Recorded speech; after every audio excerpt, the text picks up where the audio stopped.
तो आइए आज हम जानते हैं कोऑपरेटिव सोसाइटीज़ के बारे में। कोऑपरेटिव सोसाइटीज़ या फिर कोऑपरेटिव ऑर्गेनाइजेशन एक ही बात है। तो सबसे पहले हम कोऑपरेटिव सोसाइटीज़ के कॉन्सेप्ट, उसके मेरिट्स, उसके लिमिटेशंस और उसके टाइप्स के बारे में जानेंगे कि कोऑपरेटिव सोसाइटीज़ का कॉन्सेप्ट क्या है, उसका मेरिट्स क्या है, उसके लिमिटेशंस और टाइप्स, कितने तरह की कोऑपरेटिव सोसाइटीज़ होती हैं। तो ये आज हम जानते हैं। तो देखिए, जो कोऑपरेटिव जो है ये दो चीज़ों से मिलकर बना है।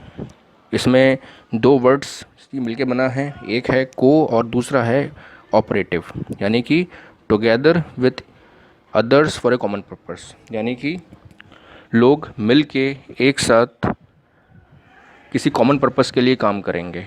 वो कॉमन पर्पस क्या होता है? कॉमन पर्पस होता है इनका वेलफेयर, यानी कि जो मेंबर्स हैं, जो कोऑपरेटिव सोसाइटी भी जो सोसाइटी बनाई गई है, जो लोग हैं वो लोग आपस में एक दूसरे की हेल्प के लिए, एक दूसरे के वेलफेयर के लिए एक ग्रुप बना लेते हैं, एक सोसाइटी बना लेते हैं, जिसमें वो लोग अपनी छोटी छोटी बचतों को, अपनी छोटी छोटी सेविंग्स को इकट्ठा करके एक बड़ा फ़ंड बना लेते हैं।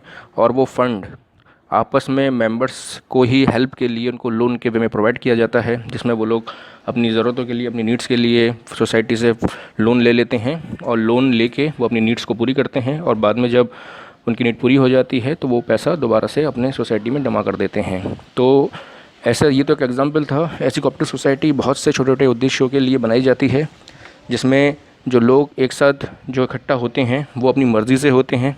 तो इसलिए देखिए, cooperative society is a voluntary association of person who joins together with the motive of welfare of the members. यानी कोऑपरेटिव सोसाइटी एक वॉलंटरी एसोसिएशन होता है, यानी कि एक स्वैच्छिक रूप से बनाया गया एसोसिएशन होता है, ग्रुप होता है, जिसमें लोग अपनी मर्ज़ी से ही ज्वाइन होते हैं। और उनका ज्वाइन होने के पीछे जो रीज़न होता है वो आपस में लोगों का वेलफेयर करना होता है। यानी कि जो मेंबर्स होते हैं ग्रुप में, सोसाइटी में, उनको आपस में उनको वेलफेयर मिले, उनका कल्याण हो, इसलिए वो लोग एक साथ इकट्ठा होकर ज्वाइन होते हैं।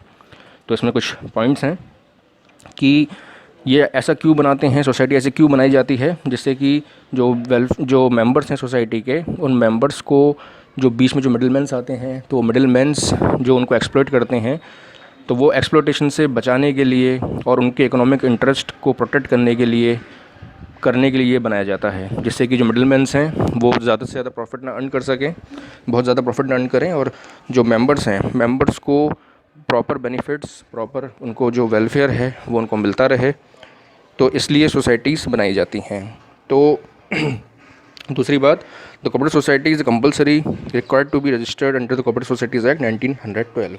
जैसे कि हर एक बिजनेस ऑर्गेनाइजेशन को किसी न किसी एक्ट के अंतर्गत पास किया जाता है, रजिस्टर्ड किया जाता है, वैसे ही कोऑपरेटिव सोसाइटीज़ को भी 1912 के अंतर्गत रजिस्टर्ड किया जाता है।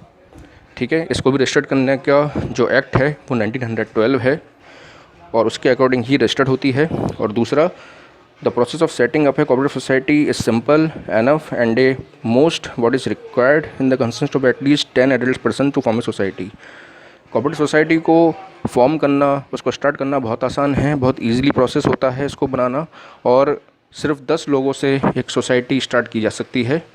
और वो जो 10 जो लोग होते हैं, 10 मेंबर्स होते हैं, वो एटलीस्ट मेजर होने चाहिए, यानी कि वो बालिग होने चाहिए, 18 साल से ऊपर के होने चाहिए। यानी कि कोई भी माइनर पर्सन सोसाइटी नहीं बना सकता। सोसाइटी बनाने के लिए सबसे पहले 18 साल से ऊपर का होना ज़रूरी है और 10 लोगों का होना ज़रूरी है। 10 लोग से ज़्यादा हो सकते हैं।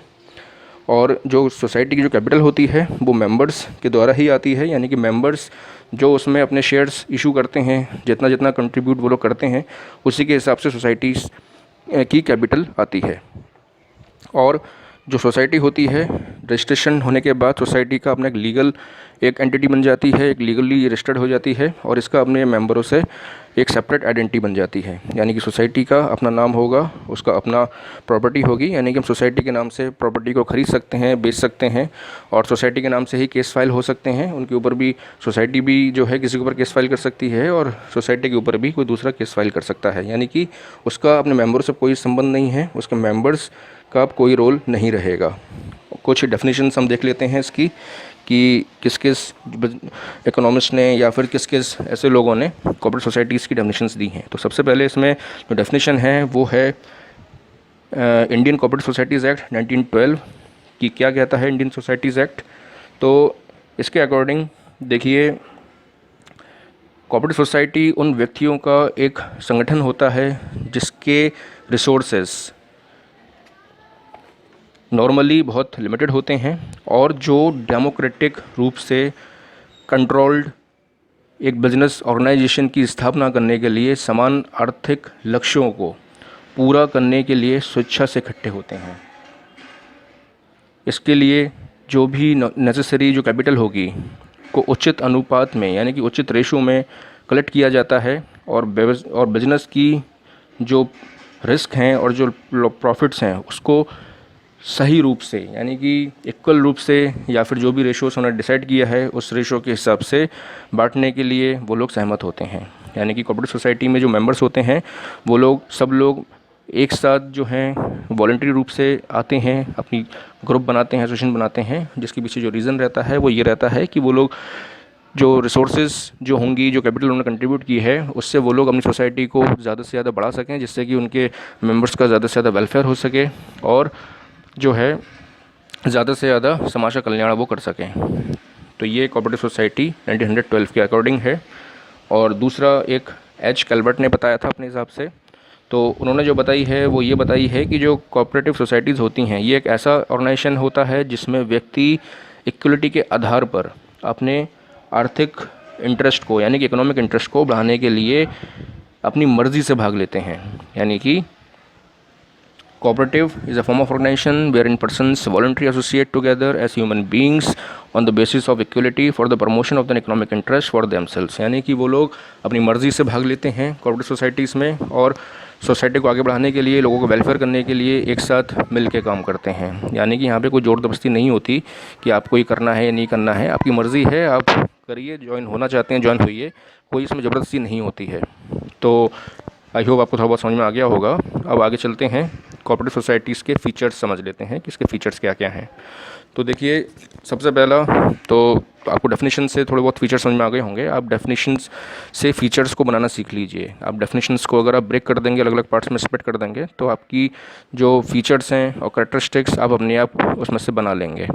तो सबसे पहला इसमें जो फ़ीचर है वॉलंटरी मेंबरशिप का है। वॉलंटरी मेंबरशिप का मतलब है यानी कि स्वैच्छिक, यानी कि यहाँ पे जो मेंबर्स हैं वो पूरी तरह से फ्री हैं, अपनी मर्ज़ी से आते हैं।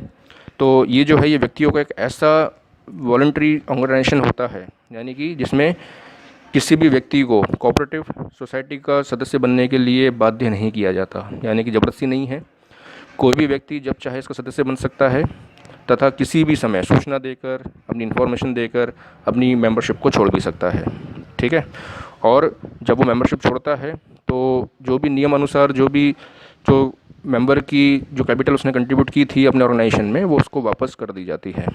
यहाँ विशेष बात यह है कि कोई भी सदस्य अपने अंश जो शेयर है उसका को किसी अन्य व्यक्ति को ट्रांसफ़र नहीं कर सकता, यानी कि जो उसके शेयर्स हैं वो उसके पास ही रहेंगे।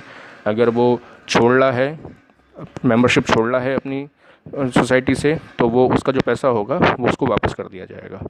यहाँ पे सोसाइटी में कोई भी रिलीजन या फिर धर्म के आधार पे इस तरह का कोई भी यहाँ पे सिस्टम नहीं होता। तो जो इनकी सदस्य है, जो उनकी मेंबरशिप है, प्राप्त करने के लिए कोई भी धर्म या फिर जाति आदि का कोई बंधन नहीं है, अर्थात सभी लोगों को इनकी सदस्यता प्राप्त करने का पूरा अधिकार है। लेकिन कुछ परिस्थितियों में सदस्यता को एक विशेष ग्रुप तक सीमित कर दिया जाता है। जैसे कि किसानों की अगर कोऑपरेटिव सोसाइटी में की अगर हम बात करें तो वहाँ पे केवल किसान ही होंगे, यानी कि फार्मर्स अपनी सोसाइटी बनाते हैं और उसमें केवल फाउंडेशंस हैं कि किसानी होने चाहिए, कोई नॉर्मल पर्सन उसमें नहीं होगा। प्रोड्यूसर कोऑपरेटिव सोसाइटीज़ होती हैं, प्रोड्यूसर्स में केवल प्रोड्यूसर्स ही आएंगे और कोई इसमें नॉर्मल पर्सन नहीं आएगा। ये टाइप्स ऑफ सोसाइटीज़ है, ये मैं आपको बाद में बताऊँगा। अब सेकंड आते हैं, सेकंड पॉइंट है लीगल स्टेटस। देखिए लीगल स्टेटस में देखिए इसमें क्या है कि जो मेंबर्स होते हैं उनका कोई भी जो एसोसिएशन होगा वो अपने नाम के साथ कोऑपरेटिव प्रयोग नहीं कर सकता। जो मेंबर्स हैं वो सोसाइटी में अलग हैं, लेकिन जो सोसाइटी अगर रजिस्टर्ड हो जाती है 1912 के अकॉर्डिंग, कोऑपरेटिव सोसाइटीज़ 1912 के अकॉर्डिंग, तो वो राज्य सहकारी समिति अधिनियम यानी कि स्टेट कोऑपरेटिव एक्ट के अंतर्गत अगर वो रजिस्टर्ड नहीं करवा रहे हैं तो उसकी क्या सेपरेट लीगल वैलिडिटी होती है। ठीक है। तो उसके बाद उसका अपने मेंबर्स के साथ, अपने सदस्यों के साथ कोई भी एग्जिस्टेंस नहीं रहता, मेंबर्स सोसाइटी के संग बॉन्ड नहीं रहते, यानी कि सोसाइटी का अपना सेपरेट एग्जिस्टेंस बन जाता है और मेंबर्स अपने अलग हो जाते हैं। ठीक है, मेंबर्स में कम, मेंबर्स में को, लेकिन सोसाइटी को कभी कोई नुकसान नहीं होगा, सोसाइटी एज इट इज़ बनी रहेगी। जो भी सोसाइटी में आना चाहते हैं वो लोग अपना जो भी है सोसाइटी का फॉर्म भर के, सोसाइटी की जो भी फॉर्मेलिटीज़ हैं उसको पूरी करके, अपना कैपिटल कंट्रीब्यूशन करके सोसाइटी में एंटर हो जाते हैं। कोई उसमें जो है कोई फॉर्मेलिटी ज़्यादा नहीं है, और जो जाना चाहता है वो भी चला जाता है, छोड़ के कोई इसमें कोई जो है बहुत ज़्यादा इश्यूज़ नहीं बनते हैं। और तीसरा पॉइंट है लिमिटेड लायबिलिटी। देखिए, जो सोसाइटी होती है, कोऑपरेटिव सोसाइटी की जो लायबिलिटी होती है मेंबर्स की, वो लिमिटेड होती है। यानी कि कोई मेंबर जितना कैपिटल कंट्रीब्यूट करेगा उसकी लायबिलिटी बस उतनी ही रहेगी अपनी सोसाइटी में। अगर सोसाइटी को लॉसेस होते हैं तो उसमें ऐसा नहीं है कि जो सोसाइटी का जो मेंबर होगा उसकी पर्सनल एसेट्स चली जाएंगी, पर्सनल एसेट्स जो हैं गिरवी हो जाएंगी, या फिर वो पर्सनल एसेट्स सिंह हाथ धो बैठेगा। अगर किसी मेंबर ने अगर 1,000 रुपये देने का वादा किया है, उसकी लायबिलिटी सिर्फ 1,000 रुपये की रहेगी। अब मान लीजिए अगर उसने 500 रुपये दे दिए हैं, 500 रुपये बाकी हैं, तो फर्म सोसाइटी के डूबने पे, सोसाइटी के लॉस होने पे केवल उससे 500 रुपये ही लिए जाएंगे, इससे ज़्यादा उससे कुछ नहीं चार्ज किया जाएगा। यानी कि उसकी जो लायबिलिटी है वो लिमिटेड है, इससे ज़्यादा वो लायबिलिटी उसको नहीं देनी पड़ेगी, उसकी पर्सनल एसेट्स नहीं जाएंगे। फिर इसके बाद कंट्रोल। देखिए, जो कंट्रोल है, इसका जो कंट्रोल है स्वयं जो मेंबर्स हैं वो डेमोक्रेटिक आधार पर करते हैं।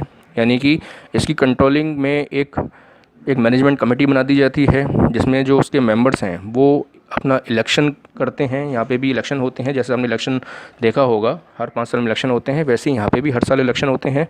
और उस इलेक्शन में ये लोग अपने वोट्स करते हैं, और वोटिंग के आधार पे जो इनके मतलब यहाँ पे भी एक इनका राइट है कि हर एक जो मेंबर होगा वो एक वोट डालने का अधिकारी होगा। यानी कि वो एक वोट डाल सकता है, और उसके आधार पे यहाँ पे मैनेजमेंट कमेटी बनाई जाती है। इसमें भी president, vice president, secretary, treasurer सब होते हैं। इनकी पूरी जो है एक पूरी ऑफिस बियरर्स होते हैं। तो उसके आधार पे ये लोग अपना इलेक्शन करके जो है चुनते हैं लोगों को कि कौन प्रेसिडेंट बनेगा, कौन वाइस प्रेसिडेंट बनेगा, कौन सेक्रेटरी बनेगा, कौन ट्रेजरर बनेगा। तो उसके आधार पे जो है वही लोग इसे कंट्रोल करते हैं, और जो मेंबर्स हैं उनको अपनी अपनी ड्यूटी दे दी जाती है, और वो लोग जो है पूरी सोसाइटी को ऐसे डेमोक्रेटिक करेक्टर के वे में संभालते हैं, पूरी को कंट्रोल खुद ही करते हैं, इसमें कोई बाहर का कोई व्यक्ति नहीं आता है। तो ये हो गया कंट्रोल। अब है सर्विस मोटिव। देखिए, जो सोसाइटीज़ होती हैं, कोऑपरेटिव सोसाइटीज़, उनका मेन जो मोटिव रहता है वो सर्विस का रहता है। यानी कि मेन यहाँ पे सर्विस को जोर दिया जाता है। सोसाइटीज़ मेन जो बनाई जाती हैं वो सर्विस पर्पस के लिए बनाई जाती हैं, और जो मेंबर्स हैं उनकी जो अधिकतम जो भी संभव सहायता जो करना चाहता है, जो करता है, वो अपनी अधिकतम संभव सहायता करने का अभिप्राय ये नहीं है कि जो सोसाइटीज़ होती हैं वो लागत भरी वस्तुओं एवं सेवाओं को प्रदान करेंगी, बल्कि उचित लाभ भी वसूल करेंगी। अब जैसे कि सोसाइटी बनाई है कुछ लोगों ने मिलके, मान लीजिए आप किसी सोसाइटी को ले लो, किसी कॉलोनी को ले लो, उस कॉलोनी में मान लीजिए अगर 500 फैमिलीज़ रहती हैं, तो उन 500 में से उसमें जो भी हेड्स होंगे 500 फैमिली में से, उन लोगों ने मिलकर अपनी सोसाइटी बना ली, और उसमें जो है उस सोसाइटी में उन्होंने डिसाइड किया कि हम जो है मिडिलमैन्स को एक्सप्लॉइट करेंगे, मतलब एलिमिनेट कर देंगे, और जो भी जो मार्केट का जो सामान होगा वो हम सीधा प्रोड्यूसर से खरीदेंगे, और प्रोड्यूसर से ख़रीद के उसको हम अपनी सोसाइटी में लेके आएंगे, और जो बीच के मिडिलमैन्स हैं उसको हम नहीं लेंगे। और अगर मान लीजिए बहुत मिनिमम वो कॉस्ट पे अपना जो है सामान वो अपने मेंबर्स को बेचेंगे, उसमें से कुछ लोग जो हेड होंगे वो लोग डायरेक्ट प्रोड्यूसर से सामान खरीद के लेके आएंगे बल्क में। तो इसमें ऐसा नहीं है कि वो बिल्कुल ही कॉस्ट पे माल बेचेंगे, थोड़ा बहुत प्रॉफिट वो अर्न ज़रूर करेंगे, जिससे कि सोसाइटी जो है जिसको आगे बढ़ने में थोड़ा बेनिफिट मिले। सोसाइटी को आगे बढ़ने के लिए भी पैसा चाहिए, कैपिटल चाहिए, तो कैपिटल कहाँ से आएगा? उसी तरीके से आएगा। अगर मान लीजिए वो 1,000 यूनिट अगर लेके आ रहे हैं, और 1,000 यूनिट जो है अगर 100 रुपये के हिसाब से अगर उन्होंने ख़रीदी है, तो 1,00,000 रुपये उन्होंने खर्च किए होंगे लाने में, तो वो ये हो सकता है कि वो 100 रुपये की चीज़ को मार्केट में, वो 100 रुपये की चीज़ अगर 150 रुपये की मिल रही है, तो वो उसको 110 रुपये में, 120 रुपये में अपने मेंबर्स को प्रोवाइड करेंगे, जिससे कि जो बीच के जो 40 रुपये 50 रुपये का जो बहुत बड़ी अमाउंट जो वो पे करते हैं, एक्सप्लोटेशन होता है उससे उनको, तो वो देने से बच जाएंगे, और बीच का जो प्रॉफिट होगा वो उनको फ़ायदा होगा, और जो 10 रुपये का और जो 20 रुपये का जो प्रॉफिट होगा वो सोसाइटी का होगा, जैसे सोसाइटी आगे ग्रो करेगी। तो इससे दोनों का ही फ़ायदा है, मेंबर्स का भी फ़ायदा है और साथ ही साथ सोसाइटी का भी फ़ायदा है, दोनों का फ़ायदा है। तो इस तरीके से ये लोग अपनी सर्विसेज देते हैं, ठीक है। और फिर इसके बाद अब है 6 point equality in voting rights. तो इक्वलिटी इन वोटिंग राइट्स में देखिए ये एक इनको राइट मिला रहता है, जिसका मतलब होता है मत करने का अधिकार, यानी कि मताधिकार की समानता इसको हिंदी में कहा जाता है। इसका मेन पर्पस ये है कि 1 person give 1 vote, 1 person 1 vote इनका एक प्रिंसिपल है, जिसका मतलब ये है कि प्रत्येक जो मेंबर है को एक मत डालने का अधिकार होता है। मतलब सदस्यों द्वारा जो मेंबर्स हैं उन्होंने जो शेयर्स खरीदे हैं, तो उनकी संख्या के आधार पर वो लोग, इसमें ऐसा कोई वो नहीं होता कि जिसकी ज़्यादा शेयर्स होंगे वो ज़्यादा शेयर किसी ने अगर ख़रीद रखे हैं, सोसाइटी इसमें ज़्यादा पैसा कंट्रीब्यूट कर रखा है तो वो ज़्यादा वोट दे सकता है। हर पर्सन को एक ही वोट देने का अधिकार होता है। अगर किसी सोसाइटी में 1000 लोग हैं और उसमें से मान लीजिए 50 लोग ऐसे हैं जिन्होंने बहुत सारी कैपिटल कंट्रीब्यूट की है, तो ऐसा नहीं है कि 50 लोग के पास की सारी वोटिंग राइट्स रहेगी। वोटिंग राइट सबके पास इक्वली है। एक व्यक्ति एक ही वोट डाल सकता है। वो 1000 लोग हैं तो 1000 वोट ही पड़ेंगे, और उन 1000 लोगों में से जो भी जिस पर्सन के फेवर में ज़्यादा वोट पड़ेंगे वो उसमें जो है जीता जाता है, और वो फिर जो प्रेसिडेंट या जो भी उसको बनाने का है वो बनाया जाता है। तो जो उसमें जो मेन जो रहेगा वो वोटिंग के आधार पे रहता है, यानी कि हर एक व्यक्ति को एक ही वोट डालने का अधिकार है। किसी के पास अगर ज़्यादा कैपिटल है, ज़्यादा अगर जो है कंट्रीब्यूशन है, तो वो ज़्यादा वोट डालने का अधिकार नहीं रखता है। तो ये डेमोक्रेटिक है, इसी को डेमोक्रेसी कहते हैं। और उसके बाद 7 पॉइंट है डिस्पोजल ऑफ सरप्लस। तो देखिए सरप्लस जो है, ये लोग जो प्रॉफिट अर्न करते हैं, वैसे तो प्रॉफिट कोई अर्न होता नहीं है इनका, लेकिन फिर भी जो है ये लोग अपना जो सरप्लस बचाते हैं, जैसे कि ये लोग, जैसे अभी मैंने एग्जांपल दिया था कि ये लोग प्रोड्यूसर से इकट्ठा माल ख़रीद लेते हैं, और इकट्ठा माल ख़रीद के वो लोग जो है उसको कॉस्ट पे ख़रीद के और थोड़ा बहुत कॉस्ट बेसिस पे ही अपने मेंबर्स को सेल करते हैं। तो थोड़ा बहुत मिनिमम प्रॉफिट्स, मिनिमम जो ऊपर है वो लोग अर्न करते हैं, और वो उनकी सोसाइटी के लिए ही होता है। तो वो जो सरप्लस है, वो सरप्लस जो ये अर्न करते हैं उसको किस प्रकार डिस्पोज करते हैं उसके बारे में हम जान लेते हैं। तो देखिए इसको वो 4 पार्ट में डिवाइड करते हैं। तो देखिए सबसे पहले क्या होता है कि जो 1/4 होता है, 1/4 of the surplus is transfer to general reserve. ठीक है, कि जो 1/4 होता है सरप्लस का, वो उसको सबसे पहले अपने जनरल रिजर्व में ट्रांसफ़र करते हैं, ये वाला। ठीक है, और जो क्योंकि एज़ पर लॉ है ये, कि लॉ के अनुसार, कानून के अनुसार उनको अपनी सरप्लस का 1/4 अपने जो है जर्नलिज्म में रखना पड़ेगा पहले। जैसे मान लीजिए अगर किसी सोसाइटी ने एक साल में अगर 1 करोड़ रुपये का प्रॉफिट अर्न किया है, तो 1 करोड़ का जो 1/4 होगा, ठीक है, तो 1/4 जो है वो कम से कम अपने जर्नलिज्म में पहले ट्रांसफ़र करेंगे। फिर उसके बाद देने के बाद जो बचा रहेगा फिर होगा dividend is given on the capital as a definite rate which should not exceed 10%। ठीक है, फिर दूसरे उसमें इनको डिविडेंड ये देते हैं अपने जो भी मेंबर्स हैं उनको, लेकिन वो जो देते हैं वो भी 10% से ज़्यादा नहीं होना चाहिए, यानी कि टोटल का 10% से ज़्यादा नहीं होना चाहिए। यानी कि जितना टोटल प्रॉफिट अर्न किया है, जैसे 1 करोड़ अर्न किया है तो उसका 10% 10 लाख होगा, तो 10 लाख से ज़्यादा डिविडेंड्स देने का अधिकार नहीं है सोसाइटी को। यानी कि ये जो है मैक्सिमम जो है 10 लाख मतलब दे सकते हैं, इससे ज़्यादा वो लोग नहीं दे सकते। अब है फिर उसके बाद जो some parts of surplus can be utilised for the development of the area in which the society happens to work which should not exceed 10% of the total surplus. इसके बाद जब ये 2 चीज़ें कर लेते हैं, इसके बाद जो नेक्स्ट जो पार्ट है सरप्लस का, वो लोग अपने जो सोसाइटी जहाँ पे बनी हुई है, जो एरिया में जहाँ पे सोसाइटी बनी हुई है, उस एरिया के डेवलपमेंट के लिए, उसके विकास के लिए जो है अपना फ़ंड देते हैं। और वो भी जो है 10% से ज़्यादा नहीं होना चाहिए टोटल सरप्लस का। यानी कि टोटल सरप्लस जैसे 1 करोड़ का अर्न किया है तो वो भी 10% यानी कि 10 लाख रुपए, यानी कि ज़्यादा से ज़्यादा 10 लाख रुपए तक ये दे सकते हैं, कंट्रीब्यूशन कर सकते हैं सोसाइटी के लिए।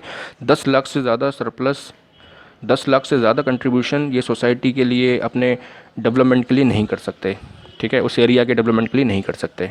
फिर उसके बाद जो बचा कुचा जो शेयर बचेगा, the remaining surplus is divided among the members in the form of bonus, but the bonus is determined on the basis of shares but on the basis of contribution made by the members। ठीक है, जो बाकी का जो बचा कुचा शेष जो भी बचेगा वो जो मेंबर्स होंगे वो मेंबर्स में बोनस के रूप में बांटा जाता है, लेकिन बोनस का भी जो बंटवारा होगा वो शेयर्स के आधार पर ना करके सदस्यों द्वारा जो सोसाइटी में जो उनके अपने योगदान उन्होंने किया था, जो कंट्रीब्यूशन उन्होंने किया है, जो वर्किंग उन्होंने की है, उस वर्किंग के अनुसार बांटा जाता है। जैसे कि मान लीजिए 100 लोग हैं और 100 लोगों में से जो बच गया है, जो प्रॉफिट बच गया है, तो ऐसा नहीं है कि बस सबके सब में इक्वली बांट देंगे। अब मान लीजिए 1 करोड़ का प्रॉफिट अर्न किया था, उसमें से 10 लाख जो है जर्नलिज्म में ट्रांसफ़र किया, 1/4 मान लीजिए 20 लाख जर्नलिज्म में ट्रांसफ़र किया, और फिर उसके बाद 10 लाख उन्होंने जो है अपने डिविडेंड्स के में बांट दिए, फिर 10 लाख रुपए उन्होंने अपने डेवलपमेंट के लिए, एरिया के डेवलपमेंट के लिए बांट दिया। बचा कुचा जो भी पैसा होगा, जैसे 60 लाख बच रहा है, तो वो 60 लाख रुपए ऐसा नहीं है कि सब में इक्वली बढ़ जाएगा। वो 60 लाख रुपए भी ऐसा होगा कि जो इस मेंबर्स ने ज़्यादा काम किया है, जो ज़्यादा एक्टिव रहा होगा, उसको ज़्यादा दिया जाता है, और जो कम काम करता है उसको कम शेयर दिया जाता है। तो ऐसा सिस्टम यहाँ पे कोऑपरेटिव सोसाइटीज़ में होता है, ठीक है। और जिसने जैसा ख़रीदा होगा, ठीक है, जैसे कि अगर उन्होंने ऐसा परचेज़ के ऊपर समिति बना रखी है, सोसाइटी बना रखी है, तो जिसने जैसा जितने आइटम्स खरीदे होंगे, ठीक है, तो उपभोक्ता, जैसे अगर मान लीजिए कोई कंज्यूमर सहकारी समिति है, कंज्यूमर कोऑपरेटिव सोसाइटी है, तो कि बोनस का बंटवारा सदस्य द्वारा की गई खरीद के आधार पर किया जाता है, ठीक है। जिसने जितने ज़्यादा शेयर्स खरीदे हैं, जिसने जितने ज़्यादा सामान खरीदा होगा, तो उसके आधार पे उनको जो है ये चीज़ें जो हैं शेयर्स दिए जाते हैं, इक्वली नहीं दिया जाता, ठीक है। फिर है नेक्स्ट गवर्नमेंट कंट्रोल। देखिए, जो सोसाइटीज़ होती हैं ये पूरी तरह से वॉलंटरी एसोसिएशंस होती हैं, तो यानी स्वैच्छिक रूप से बनाई गई एसोसिएशंस होते हैं। तो फिर भी जो है गवर्नमेंट इनको बहुत टाइम टू टाइम हेल्प करती है। यहाँ पे बहुत कम सब्सिडाइज़ बिजली देती है, सब्सिडाइज़ रूप में रिसोर्सेज वगैरह प्रोवाइड करती है, रॉ मटेरियल्स प्रोवाइड करती है, लेकिन फिर भी जो है गवर्नमेंट इस पर कंट्रोल बना के रखती है। गवर्नमेंट कंट्रोल क्यों बनाती है? इनके अकाउंट्स वगैरह लगातार ऑडिट करवाती है गवर्नमेंट, चेक करवाती है। वो इसलिए क्योंकि गवर्नमेंट जो इनको सर्विसेज दे रही है, जो गवर्नमेंट इनको जो बेनिफिट्स दे रही है, सब्सिडीज़ वगैरह दे रही है, तो ये देखने के लिए कि जो गवर्नमेंट की तरफ से जो इनको सहायता मिल रही है, जो हेल्प मिल रही है, तो वो उस हेल्प का, उस सब्सिडी का प्रॉपर सोसाइटी के वेलफेयर के लिए यूज़ तो कर रहे हैं कि नहीं कर रहे हैं। अगर वो नहीं कर रहे हैं तो क्यों नहीं कर रहे हैं, और वो उस एड का, उस सब्सिडी का ऐसा तो नहीं कि वो अपने निजी स्वार्थ के लिए, अपने निजी हितों के लिए यूज़ कर रहे हैं। यानी कि जो मेंबर्स हैं, या जो प्रेसिडेंट है, या जो वाइस प्रेसिडेंट है, वो उसको हड़प ले रहा है और पैसे को खुद ही खा जा रहा है। तो ये देखने के लिए गवर्नमेंट जो है अपना जो है ऑडिट करवाती है, जिससे पता चल सके कि जो सरकार की तरफ से, गवर्नमेंट की तरफ से जिनको हेल्प मिल रही है, वो उस हेल्प को, उस एड को प्रॉपर यूटिलाइज़ कर रहे हैं कि नहीं, सभी सदस्यों को उसका बेनिफिट मिल रहा है कि नहीं, सोसाइटी में उसका बेनिफिट मिल रहा है कि नहीं, डेवलपमेंट हो रहा है कि नहीं। तो ये जानने के लिए जो है ये किया जाता है, गवर्नमेंट इसको करती है। और जो भी एनुअल रिपोर्ट्स वगैरह जो बनाए जाते हैं कोऑपरेटिव सोसाइटी के, वो रजिस्ट्रार के यहाँ जमा होते हैं। जो हर एक इसका रजिस्ट्रार होता है, तो कोऑपरेटिव सोसाइटीज़ का रजिस्ट्रार होता है, जहाँ पे कोऑपरेटिव सोसाइटी की सारी अकाउंट्स वगैरह और बुक्स वगैरह जमा किए जाते हैं। तो वही लोग जो है वहाँ पे इसके जो ऑडिट बुक्स होती हैं वहाँ पे जमा की जाती हैं। एक बहुत अच्छा एग्जाम्पल है कोऑपरेटिव सोसाइटी का अमूल कंपनी के, अमूल एक कोऑपरेटिव सोसाइटी है। आपने इसके बहुत सारे ऐड आप रोज़ाना देखते होंगे। तो अमूल जो है ये भी कोऑपरेटिव सोसाइटी है जो 1946 में एस्टेब्लिश हुई थी। देखिए, अमूल का एक पूरा केस स्टडी दे रखा है। जैसे देखिए लिखा हुआ है कि every day Amul collects 4,47,000 litres of milk from 2.12 million farmers, जिसमें से बहुत से फार्मर्स इलिटरेट होते हैं, पढ़े लिखे नहीं होते हैं। और वो लोग जो हैं, अमूल का जो काम है वो हर एक, मोस्टली जो बड़े बड़े जो विलेजेस हैं, जो गांव हैं देश में हमारे, वहाँ पे अमूल का कारखाना है, अमूल की फैक्ट्री है। और अमूल क्या करता है, डेली लाखों मिलियन, जो लाखों टन यानी लीटर्स मिल्क उनसे इकट्ठा करता है फार्मर से, और उसको जो है अमूल की फैक्ट्री में, अमूल की डेयरी में उसको प्रिजर्व किया जाता है और कन्वर्ट किया जाता है बहुत सारे प्रोडक्ट्स में। तो जो इनका जो ये लोग फार्मर से जो मिल्क इकट्ठा करते हैं उसको कन्वर्ट करते हैं milk into branded packed products and deliver goods with 6 crore और 60 million to over 5 lakh retail outlets across the country. यानी कि हर महीने डेली की डेली ये लोग इतना मिल्क इकट्ठा करते हैं और उसमें कई तरह के प्रोडक्ट्स वो बनाते हैं, और 6 करोड़ रिटेल आउटलेट्स में, 5 लाख रिटेल आउटलेट्स में देश में इसको ट्रांसफ़र किया जाता है, भेजा जाता है। और ये सब जो है अमूल का जो कोऑपरेटिव सोसाइटी है, दिसंबर 1946 में स्टार्ट हुआ था। कुछ फार्मर्स जो हैं स्वेच्छा से अपने इसमें आए थे, अपनी मर्ज़ी से आए थे, और इंटरमीडिएट्स के गेन से बचने के लिए, मार्केट से अच्छा प्रॉफिट अर्न करने के लिए इन्होंने अपनी सोसाइटी बनाई थी इकट्ठा होके। और इस समय जो है ये गुजरात के जो है आनंद विलेज में ये खेरा डिस्ट्रिक्ट मिल्क कोऑपरेटिव यूनियन करके बनाया गया है, जो अमूल के रूप से इसका फुल फॉर्म है, अमूल जो है शॉर्ट फॉर्म है, उसके रूप में जाना जाता है। जो इस समय ये एक्सपेंडेड हो चुका है और देश के हर एक जगह पे ये फैल चुका है। गुजरात से स्टार्ट हुई थी और गुजरात से स्टार्ट हो गया, अब ये मोस्टली देश के हर एक जगह पे, हर एक स्टेट में, हर एक मोस्टली सिटीज़ में ये आ चुका है। और इनके बहुत बड़े बड़े प्लांट्स हैं, डिस्ट्रिक्ट लेवल पे प्लांट्स लगाए गए हैं। और ये जो है एक ब्रांडेड प्रोडक्ट्स बनाते हैं। अमूल की बहुत सारे प्रोडक्ट्स मार्केट में मिलते हैं, इसका मिल्क, इसका कर्ड, इसकी क्रीम प्रोडक्ट्स, लस्सी वगैरह आप देखते होंगे। तो ये सब जो है इसी तरीके से बनाते हैं। स्वीट्स, कोकोआ प्रोडक्ट्स बनाते हैं, घी बनाते हैं, चीज़ बनाते हैं, कंडेंस मिल्क बनाते हैं। और अमूल के कुछ सब ब्रांड्स भी हैं, जैसे अमूल स्प्रे है, अमूल स्प्री है, अमूल्या है, न्यूट्रामूल है। तो ये सब जो है अमूल के सब प्रोडक्ट्स हैं। कोऑपरेटिव सोसाइटी है अमूल, तो ये सारे प्रोडक्ट्स अमूल बना रहा है। तो ये कोऑपरेटिव सोसाइटी का एक बहुत बड़ा एग्जाम्पल है। अब आइए अब इसमें समझते हैं merits and demerits of cooperative society. तो देखिए सबसे पहले मेरिट समझ लेते हैं। तो मेरिट्स हैं, देखो सबसे पहले कि मेरिट यानी कि इसके फ़ायदे क्या हैं। देखिए सबसे पहली चीज़ कि ईज़ ऑफ फॉर्मेशन, ठीक है। देखिए कोऑपरेटिव सोसाइटी को बनाना बहुत आसान है, क्योंकि एक स्वैच्छिक रूप से बनाया जाता है, एक ऐच्छिक संगठन है, तो इसलिए बहुत ईजिली इसको जो है स्टार्ट किया जा सकता है। बस नॉर्मली 10 पर्सन्स की ज़रूरत होती है, 10 एडल्ट पर्सन की ज़रूरत होती है। और ये लोग 10 पर्सन्स जो हैं रजिस्ट्रार के पास जाके अपनी समिति का, अपनी सोसाइटी का रजिस्ट्रेशन करवा लेते हैं, और रजिस्ट्रेशन करवा के इनकी सोसाइटी जो है प्रोसेस में आ जाती है। बहुत ज़्यादा आपको लीगली फॉर्मेलिटीज़ की ज़रूरत नहीं होती है, बहुत ज़्यादा आपको डॉक्यूमेंटेशन की ज़रूरत नहीं होती है। बहुत इजीली जो है हमारी जो समिति है, हमारी जो सोसाइटी है वो फॉर्म हो जाती है। तो इसलिए इसमें ये बेनिफिट है कि ईज़ टू फॉर्मेशन। दूसरी बात, इक्वलिटी इन वोटिंग स्टेटस। यहाँ पे जो वोटिंग की जाती है वो 1 पर्सन के आधार पे की जाती है। एक पर्सन को केवल एक ही वोट डालने का अधिकार है। वो अपनी कैपिटल कंट्रीब्यूशन के आधार पे वोट नहीं डालता कि कोई व्यक्ति अगर ज़्यादा कैपिटल कंट्रीब्यूशन कर रहा है तो वो ज़्यादा वोट डाल देगा, ऐसा नहीं है। एक पर्सन एक ही वोट डालता है, तो इसलिए भी ये यहाँ पे एक डेमोक्रेटिक सिस्टम चलता है। तीसरी चीज़, लिमिटेड लाइबिलिटी। यहाँ पे पार्टनर्स जो हैं या फिर जो मेंबर्स हैं उनकी लाइबिलिटी लिमिटेड होती है, यानी कि अगर लॉस होगा सोसाइटी में तो सोसाइटी में लॉस होने से इनकी पर्सनल एसेट्स नहीं जाएंगी, पर्सनल एसेट्स नीलाम नहीं होंगी। इनका बस उतना ही लॉस होगा जितना कंट्रीब्यूशन इन्होंने किया है या फिर करने का वादा किया है। अगर 100 रुपये का शेयर ये लोग खरीदते हैं और अगर उसने 50 रुपये दिए हैं तो सिर्फ 50 रुपये ही वो उसको देना होगा, ज़्यादा देने का कोई उसको बाध्यता नहीं है, कोई बाउंडेशन उसके ऊपर नहीं है, ठीक है। यानी कि वो लोग सेफ़ रहते हैं, उनकी पर्सनल एसेट्स इसमें नहीं जाती है। और चौथी चीज़ है स्टेबल एग्जिस्टेंस। स्टेबल एग्जिस्टेंस का मतलब ये है कि सोसाइटी जो है स्टेबल रहेगी। इनके मेंबर्स के डेथ होने पे, बैंकरप्सी होने पे या फिर पागल हो जाएं या कुछ भी हो जाएं तो उसके ऊपर सोसाइटी का कुछ भी नहीं जाता, ठीक है। सोसाइटी की कंटिन्यूटी पे कोई भी इफेक्ट नहीं होता। मेंबर्स जो हैं वो होंगे, कल नहीं होंगे, लेकिन सोसाइटी एक बार बन गई तो वो ख़त्म नहीं होगी, वो चेंज नहीं होगी, वो एज इट इज़ ही रहेगी।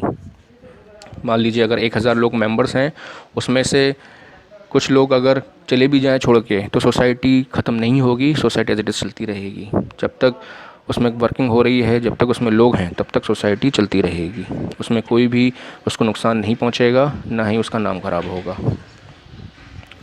पांचवी बात, economy in operations. Economy in operations जो है इसका मतलब ये है कि जो सोसाइटी होती है उसमें ऑपरेशंस बहुत कम होते हैं, बहुत ज़्यादा ऑपरेशंस नहीं होते हैं।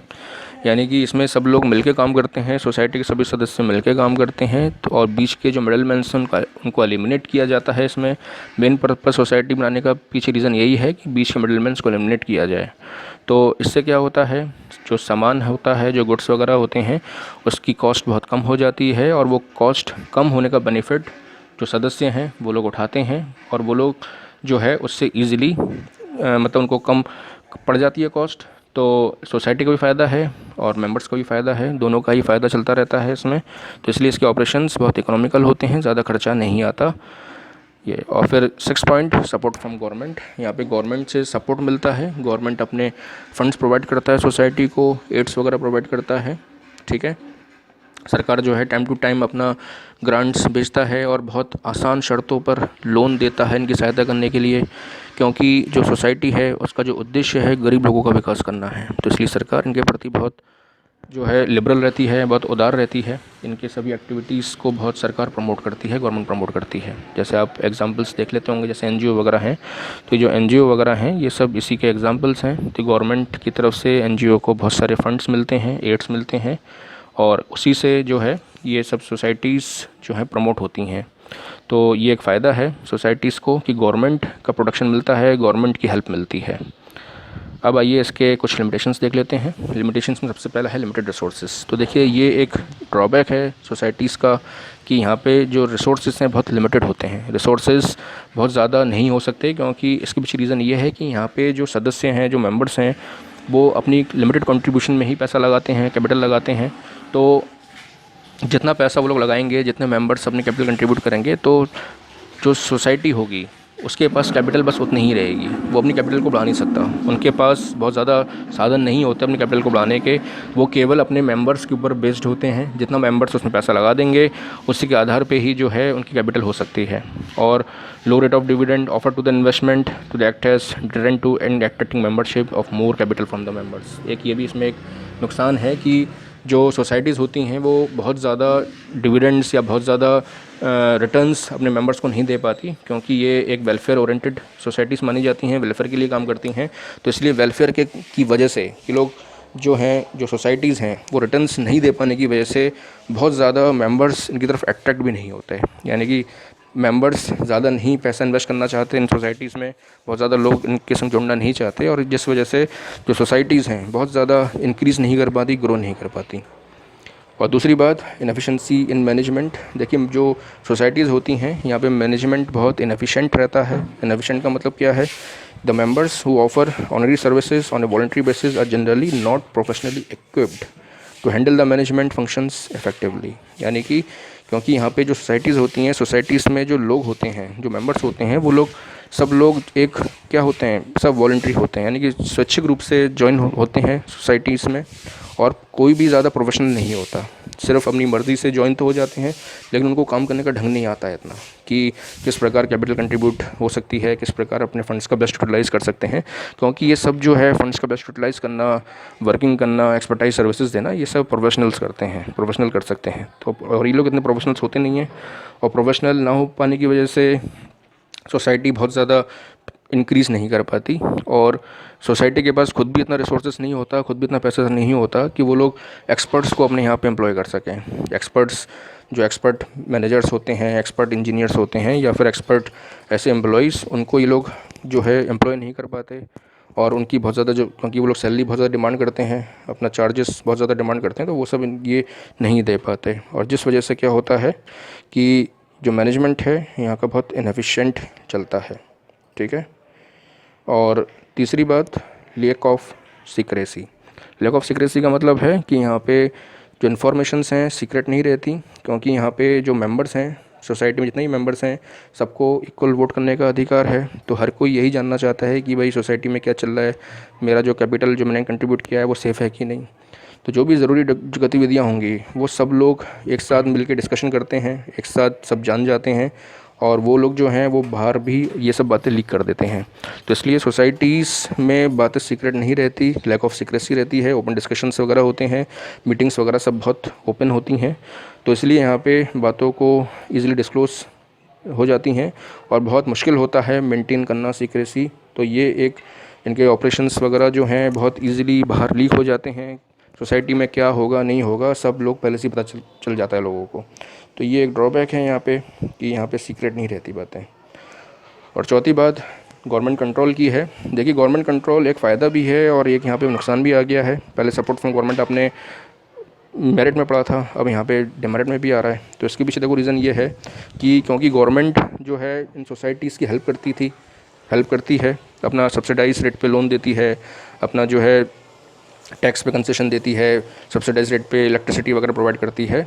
तो इतने सारे बेनिफिट्स गवर्नमेंट जब इन सोसाइटीज़ को देती है तो गवर्नमेंट भी यही एक्सपेक्ट करती है कि ये लोग जो पैसा गवर्नमेंट से मिल रहा है, जो सोसाइटीज़ को आ रहा है, तो वो उसका कोई गलत इस्तेमाल ना करें।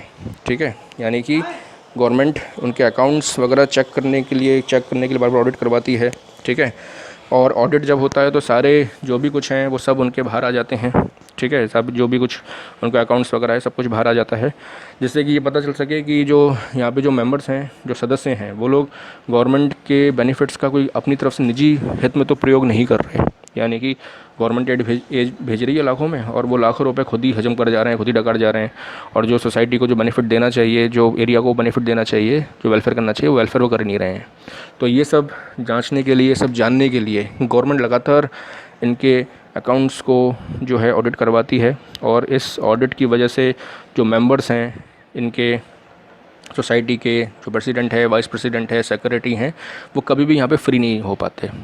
कोई भी डिसीजंस वगैरह जो होगी जो लेते हैं फ्रीली नहीं ले पाते। इनके सभी डिसीजंस पे गवर्नमेंट नज़र रखती है, गवर्नमेंट ध्यान देती है और गवर्नमेंट से डिस्कस इनको करना पड़ता है रेगुलर, और गवर्नमेंट के अनुसार ही मोस्टली इनको चलना पड़ता है। और इसी वजह से कभी कभार बहुत ज़्यादा नेगेटिव इफेक्ट भी इन सोसाइटीज़ को पड़ जाते हैं। इनके डिसीजंस को अच्छी लोग लेते हैं और गवर्नमेंट उसको मना कर देती है, तो कभी कभार ऐसा भी हो जाता है कि ये जो इसके जो मेंबर्स हैं वो लोग फिर सोसाइटी छोड़ भी देते हैं और सोसाइटी फिर कभी कभार बंद भी हो जाती है। तो ये एक नुकसान है इनके लिए। और फिर है last point, differences of opinions. देखिए जो सोसाइटी होती है उसमें बहुत सारे मेंबर्स होते हैं और सब लोग जो मेंबर्स हैं वो सब अलग अलग कास्ट के, रिलीजन के, सबकी अलग अलग विचारधारा होती है। तो हर कोई जो है उनके जो इंटरेस्ट हैं वो आपस में टकराते हैं, कन्फ्लिक्ट होते हैं। कोई मेंबर कोई सलाह देता है तो दूसरा व्यक्ति उसको काट देता है। कोई कुछ बोलता है तो 4 लोग सपोर्ट में रहते हैं, लेकिन कुछ 4 लोग उसके विरोध में हो जाते हैं। तो कभी भी जो सोसाइटी है उसमें गुड डिसीजंस, एक अच्छे डिसीजंस आ ही नहीं पाते। और जब इनके आपस के इंटरेस्ट जब टकराते हैं, आपस में कन्फ्लिक्ट्स जब आ जाती हैं बीच में, पर्सनल कन्फ्लिक्ट्स जब बीच में आती हैं, तो जो है फिर आपस में इनका संघर्ष बहुत ज़्यादा बढ़ जाता है, इनके झगड़े शुरू हो जाते हैं। और ये झगड़ों की वजह से, इनके संघर्ष की वजह से ये लोग जो हैं, जो अच्छे जो लोग होते हैं, जो अच्छे मेंबर्स होते हैं, वो लोग भी इनके आपस में कन्फ्लिक्ट्स की वजह से जो है सोसाइटी को छोड़ देते हैं। कभी कभार तो इनका आपस में इतना ईगो बढ़ जाता है, जैसे प्रेसिडेंट ने कुछ कह दिया, प्रेसिडेंट को अगर कोई सलाह अगर कोई देगा तो वो उसको अपना जो है ईगो समझता है, वो अपना जो है वो समझता है कि मैं प्रेसिडेंट हूँ और मुझको ये कैसे सलाह दे रहा है, ठीक है, मेरी बात ही माननी चाहिए। तो इस तरह से जब यहाँ पे संघर्ष बढ़ता है, कॉन्फ्लिक्ट्स बढ़ते हैं, तो जो सोसाइटीज़ हैं यहाँ पे बहुत ज़्यादा प्रॉब्लम्स हो जाती हैं, आपस में झगड़े हो जाते हैं बहुत ज़्यादा, और जिस वजह से लोग ब्रेक कर देते हैं, सोसाइटी को छोड़ देते हैं और सोसाइटी भी कभी कभार बंद हो जाती है। तो ये एक नुकसान है सोसाइटी का, जो है एक ड्रॉबैक के रूप में है। ठीक है, आई होप आपको समझ में आ गया होगा।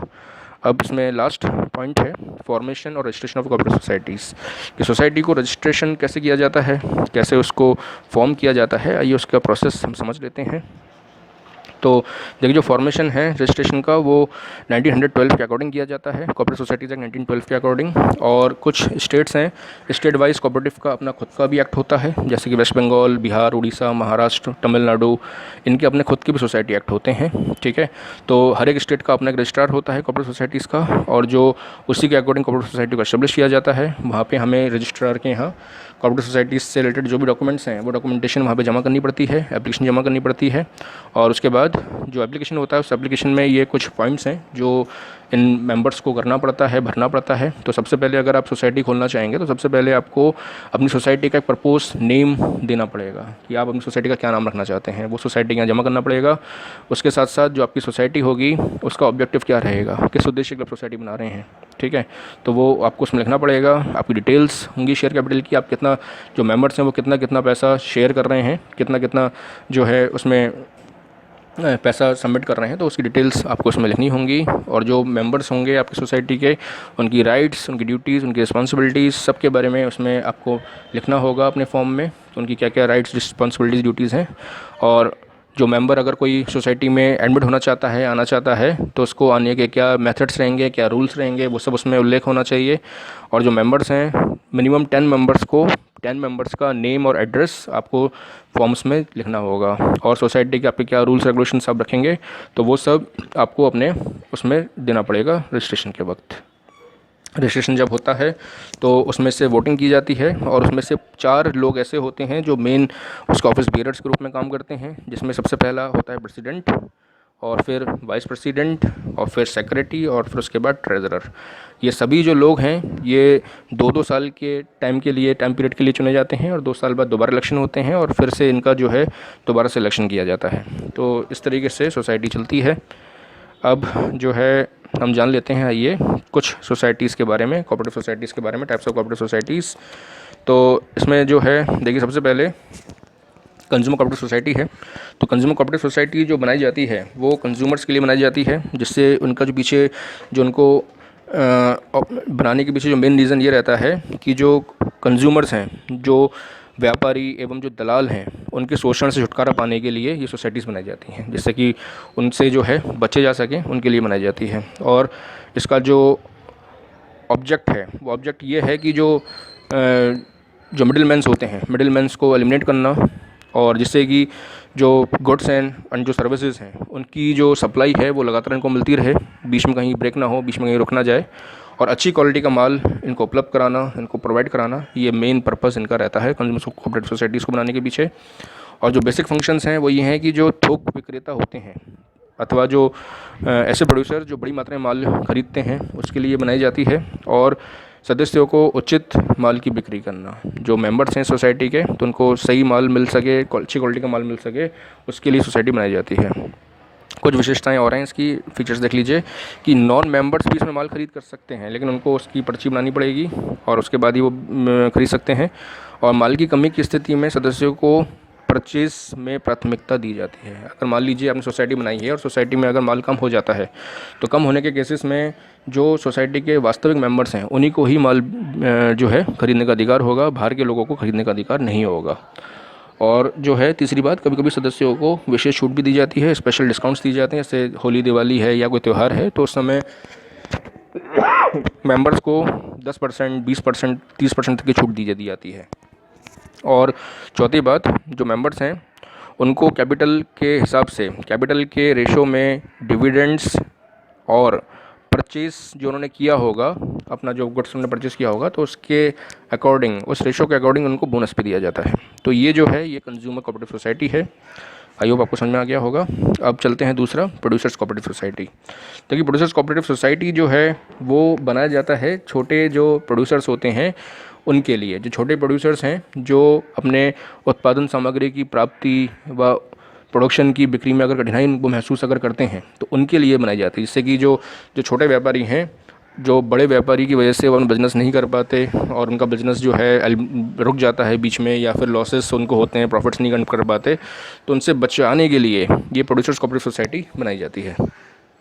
और जो उनके मेंबर्स हैं, the members comprise of product desirous of producing inputs of production to goods to meet the demands of the consumers। ठीक है, जो ये प्रोडक्शन वगैरह जो करते हैं ये लोग अपने रॉ मटेरियल जो होता है, जो औजार मशीनें वगैरह जो हैं तो उनका उपलब्ध कराने के लिए लोग काम करते हैं, और माल की बिक्री में सदस्य सहायता भी प्राप्त करते हैं। जैसे कि इनका जो माल है, जो छोटे व्यापारी इनका जो माल है, ये लोग इनके माल को बिक्री भी करवाने में इनकी हेल्प करते हैं। ठीक है, तो ये जो है ये सोसाइटी में ये सब होता है।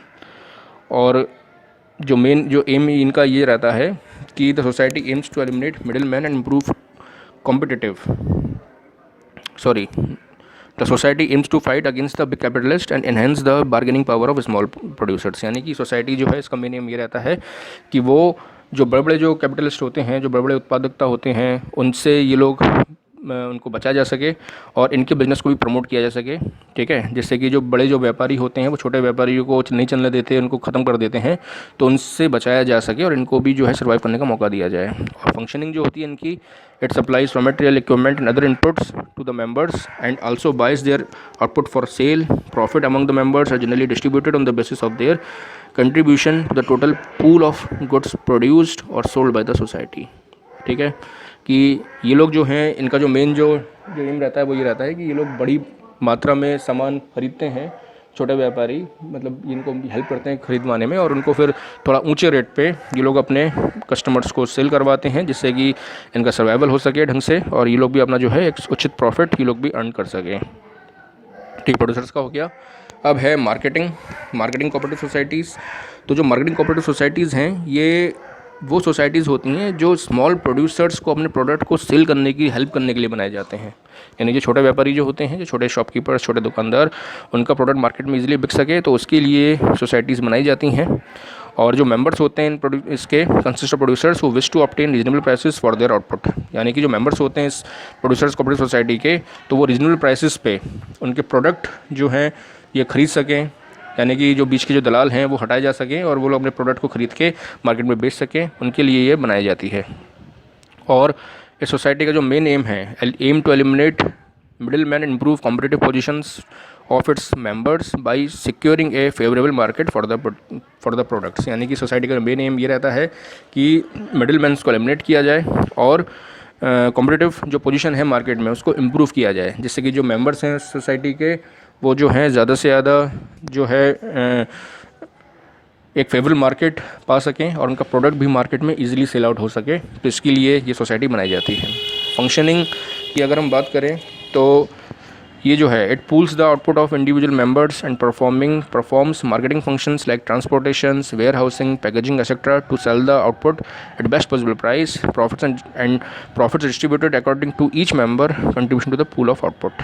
ठीक है, इनकी फंक्शनिंग में मेन ये रहता है कि जो मेंबर्स हैं इसके इंडिविजुअल मेंबर्स वो मार्केटिंग फंक्शन में जो भी इनको ज़रूरत पड़ती है ट्रांसपोर्टेशन की, वेयर हाउसिंग की, पैकेजिंग की, तो ये सोसाइटी इनको वो सारा काम बहुत एक उचित उसमें करा के देता है, एक बेस्ट पॉसिबल प्राइस में करा के देता है, जिससे कि जो प्रॉफिट्स हैं इनका वो प्रॉफिट्स भी इनको डिस्ट्रीब्यूट हो सके, ईज़िली इनको मिल सके। ठीक है, और सोसाइटी के सभी जो भी मेंबर्स हैं उसको भी इसका लाभ मिल सके। तो ये है प्रोड्यूसर्स कोऑपरेटिव सोसाइटी का, मार्केटिंग कोऑपरेटिव सोसाइटी का। अब है फार्मर्स कोऑपरेटिव सोसाइटी। जो फार्मर कोऑपरेटिव सोसाइटी है वो फार्मर्स के लिए बनाई जाती है, यानी कि जो ऐसे फार्मर्स जो छोटे फार्मर्स हैं जो अपने उनके इंटरेस्ट प्रोटेक्ट हो सकें और उनको रीज़नेबल रेट पे अपने प्रोडक्ट्स मार्केट में बेच सकें, फसल बेच सकें, और फसल को ख़रीदने के लिए जो ज़रूरी जो इनपुट्स होते हैं लाइक फीड, जो सीड्स होते हैं या फर्टिलाइज़र्स वगैरह होते हैं, तो वो उनको ईज़िली मिल जाएँ। तो उसके लिए फार्मर्स कोऑपरेटिव सोसाइटी बनाई जाती है। जो इसके मेंबर्स होते हैं वो मेंबर्स अपने आप उनको स्वैच्छिक रूप से फार्मिंग सोसाइटीज़ में ऐड होते हैं, आते हैं। ठीक है, ज्वाइन होते हैं आपस में दूसरे की हेल्प करने के लिए। और इनका मेन एम जो है the aim to gain the benefits of large scale farming and increase the productivity. Main aim ये रहता है कि छोटे फार्मर्स हैं वो भी लार्ज स्केल में अपनी फार्मिंग कर सकें, अपनी फसल प्रोड्यूस कर सकें और उससे अपना समुचित जो उचित प्रॉफिट है वो अर्न कर सकें। और फंक्शनिंग कैसे होती है? Such societies provide better quality seeds, fertilisers, machines and other modern techniques for use in the cultivation of crops. This helps not only in improving the yield and returns to the farmers but also solves the problem associated with farming on fragmented land holdings। यानी कि इनका जो main functioning है वो ये रहता है कि जो फार्मर्स हैं जो वो भी अपने जो प्रोडक्ट्स हैं वो अपने इजीली सही रीजनेबल रेट पे अपने इनपुट्स वगैरह ख़रीद सकें, कलेक्ट कर सकें और अपनी लार्ज स्केल में प्रोडक्शन करके मार्केट में उसको इजीली बेच सकें, जिससे मार्केट में बीच के जो मिडलमैन्स हैं वो एलिमिनेट हो जाएं और उनको भी जो है प्रॉफिट अर्निंग ईजिली हो जाए और उससे उनका जो बेनिफिट्स उनको मिल सकें और उनका भी जो सर्वाइवल है वो बेटर हो जाए। तो ये फार्मिंग कोऑपरेटिव सोसाइटी होती है।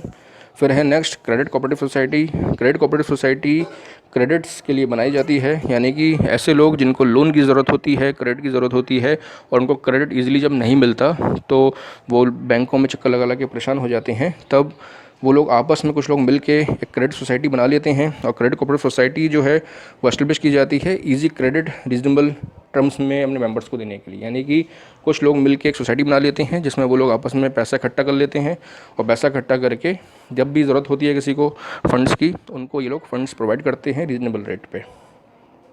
और फिर है the members comprise of person who seek financial help in the form of A loan. यानी कि जो मेंबर्स होते हैं, मेंबर्स की हेल्प की जाती है लोन वगैरह प्रोवाइड करके, रीजनेबल रेट पे लोन्स प्रोवाइड करके। और एम जो रहता है, एम ये रहता है कि such societies to protect the members from the exploitation of lenders who charge high rate of interest on loans. यानी कि ऐसे लेंडर्स से प्रोटेक्शन दी जाए इनको जो बहुत ज़्यादा पर्सनल लोन जैसे देते हैं और पर्सनल लोन पे बहुत ज़्यादा इंटरेस्ट चार्ज करते हैं और इंटरेस्ट चार्ज करने से इनको बहुत नुकसान होते हैं, ये लोग अपना सर्वाइवल नहीं कर पाते। तो उनसे इनको प्रोटेक्शन देने के लिए इस तरह की सोसाइटीज़ बनाई जाती हैं जिससे कि इनको जो पैसा है, जो लोन है, वो कम रेट पे, उचित रेट पे, कम इंटरेस्ट पे इनको मिल जाए। और फंक्शनिंग कैसे होती है कि such societies provide loans to members out of the amounts collected in the capital and deposit from the members and charge low rate of interest। ठीक है, ये जो सोसाइटीज़ होती हैं ये लोग इन लोगों को लोन कैसे प्रोवाइड करेंगी? ये लोग जैसे मैंने भी बताया कि बहुत सारे जो लोग हैं वो लोग मिल जाते हैं एक साथ और मिल के एक साथ अपना फ़ंड इकट्ठा कर लेते हैं। जैसे मान लो अगर 50 लोग हैं और 50 लोगों ने मान लीजिए 10-10 हज़ार रुपये भी इकट्ठा किए हैं तो उस हिसाब से इनके जो सोसाइटी है उसमें लगभग 5 लाख रुपए, 50 लाख रुपए इकट्ठा हो जाता है और उसके हिसाब से ये लोग जब भी इसको जो नीड होती है उसके हिसाब से ये लोग अपना जो भी लोन के लिए पैसा निकाल सकते हैं, जिससे क्या है दोनों को बेनिफिट मिल जाता है। और फिर है cooperative housing societies. Cooperative housing societies जो है इसके पीछे जो मेन जो उद्देश्य है बनाने का कि societies are established to help peoples with limited income to construct house at reasonable cost, यानी कि ये उन लोगों के लिए बनाई जाती है जो अपना घर बनाना चाहते हैं बट अपने ज़्यादा लोन की वजह से या फिर कॉस्ट बहुत ज़्यादा होने पाने की वजह से अपना घर नहीं बना पाते। तो ये लोग जो है उनके लिए अपने घर को बनाने के लिए एक कम रेट पे घर बना लें और सही वे में अपना घर बना लें, उनके लिए सोसाइटी बनाई जाती है। और दूसरा, the members of the societies consist of peoples who are desirous of procuring residential accommodation at lower cost. ये मोस्टली जो इसमें जो मेंबर्स होते हैं वो लोग होते हैं जो अपना एक घर बनाना चाहते हैं, एक रेजिडेंशियल अकोमोडेशन चाहते हैं लोअर कॉस्ट में, तो उनके लिए ये सोसाइटीज़ बनाई जाती हैं जिससे कि वो अपने घर का जो सपना है वो पूरा कर सकें। और मेन एम ये रहता है, the aim is to solve the housing problems of the members by constructing house and giving the options of paying in instalments. तो मेन एम जो है ये रहेगा कि जो ऐसे लोग जो घर बनाने चाहते हैं, सपना देखते हैं, तो ये लोग जो हैं, ये सोसाइटी वाले जो हुए हैं, जो मेंबर्स हैं, ये इनको लोन्स प्रोवाइड करते हैं और लोन्स प्रोवाइड करके इनको घर बनाने के लिए छूट दी जाती है और घर बना लें। और घर बनाने के बाद इनसे थोड़ा थोड़ा करके इंस्टॉलमेंट्स में बहुत कम इंटरेस्ट पे इनको पैसा वापस इनसे रिफ़ंड कर लिया जाता है, जिससे क्या होता है, इन मेंबर्स को जो घर बनाने की जो परेशानी आती है वो उनकी दूर हो जाती है और जो भी रिफ़ंड है वो भी ये धीरे धीरे अपना इंस्टॉलमेंट्स में कर देते हैं। इसकी फंक्शनिंग कैसे होती है, दी सोसाइटीज़ कंस्ट्रक्ट फ्लैट्स और provide plots to members on which the members themselves can construct the house as per their choice. इस सोसाइटी के जो मेंबर्स होते हैं ये इन लोगों के लिए प्लॉट्स वगैरह ख़रीदते हैं, ज़मीन ख़रीदते हैं और ज़मीन ख़रीदने के साथ साथ इनके मकान के लिए नक्शा वगैरह भी पास करवाते हैं, मैप्स वगैरह पास करवाते हैं और अपने लेबर्स, अपने इंजीनियर्स और अपने ठेकेदारों से लोग इनसे काम करवाते हैं, जो बहुत ही रीज़नेबल रेट इनसे लेते हैं। और इनका जो मकान है, जिनका घर है, जो बनाना चाहते हैं, उनके डिज़ाइन के हिसाब से इनको, इनके चॉइस के हिसाब से इनको मकान बना के देते हैं और अपने मकान का जो पैसा है ये लोग धीरे धीरे करके रिफ़ंड कर देते हैं। तो इस तरीके से ये सोसाइटीज़ इनकी हेल्प करती है। तो आई होप आपको ये सभी टाइप्स ऑफ सोसाइटी समझ में आई होंगी और सभी कोऑपरेटिव सोसाइटीज़ के सभी रूल्स, जो भी इसके पॉइंट्स हैं, वो सब आपको समझ में आ गया होगा। अगर आपको किसी को कोई डाउट हो, कोई प्रॉब्लम हो, तो मुझे नीचे मैसेज करें और मेरे वीडियो को लाइक करें, मेरे यूट्यूब चैनल को सब्सक्राइब करें और लाइक करें एंड शेयर करें। Okay, that's from my side. Thank you.